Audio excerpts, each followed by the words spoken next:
I started blogging in June of 2004, and the best part of it, frankly, is the wonderful comments that come from India at 1 a.m. or come from anywhere. And one morning when I logged on, I had gotten a lovely comment from a guy by the name of Dave Wheeler, and it went like this: What are the four most important words in an organization? And the four words were, what do you think? And I thought about it and I thought, my God, you know, this is just bloody amazing. It's absurd. What does what do you think mean? What do you think when you say it to me means you are a person of value who has an opinion that I want to hear?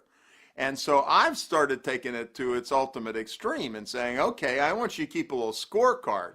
Keep it in your pocket, wherever else. How many times, and I do, everybody's watching this, how many times in the course of a day do you say, not 5 words, not 3 words, not 10 words, what do you think? We hear this about empowerment and that about empowerment and this program and that program and this training course and that training course. I would argue in the world of engaging people, nothing is better than the 4 words. What do you think? Try it, count it, measure yourself, see what happens.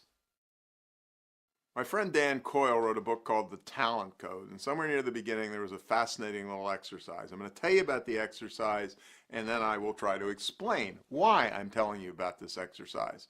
You get a list of words, and after a certain number of minutes, you look at the list for 60 seconds, 90 seconds, whatever, and then 5 minutes later, 10 minutes later, we ask you to recall the word, as many of those words as you can. Okay, so you get your list, you look at your list of words, it's got 20 words on it. 2 minutes later, I say, tell me as many of the words as you can, and you remember 3, which is probably pretty damn normal. Okay, now I'm going to vary the list a little bit, okay? And I'm going to have a list, or some other guys are going to read from a list, and it's going to be exactly the same words, except every word is going to have one letter missing. Like you'll see kitchen, but the T will be missing, and there will just be a blank underscore where it is. Okay, you look at that list, letter missing in each word. 5 minutes later, whatever the metric is, I ask you, tell me how many words you can remember. It's bizarre. Test after test after test, the statistics are sound.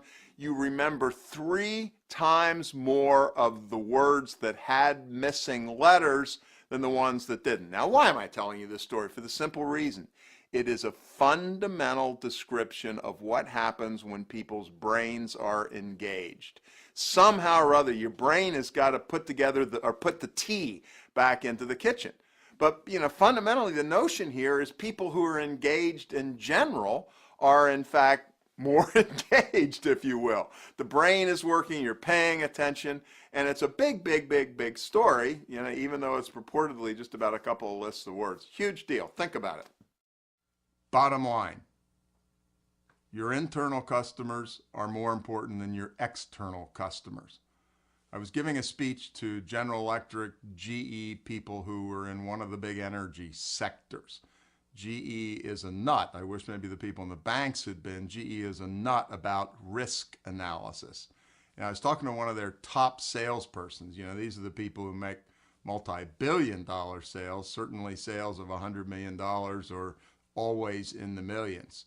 And this was the guy who put me onto this. He said, my most important customers are my internal customers. Now, what does that mean? In his case, there is a risk analysis department in GE at the corporate center.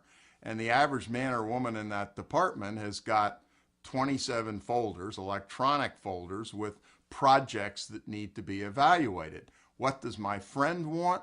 My friend wants that person in risk analysis to pick his folder out of the pile first and work on his project. He can deliver his project a day, a week, a month, a year, 2 years earlier if he can get it sorted out inside the company.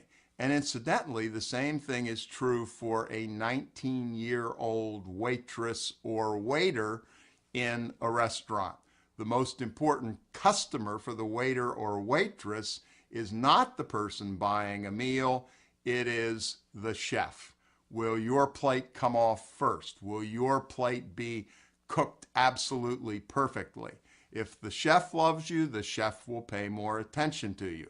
I'm not suggesting we forget the people who pay the bills, but I am suggesting, I am saying, and I am insisting development of your internal customers is more important than your external customers.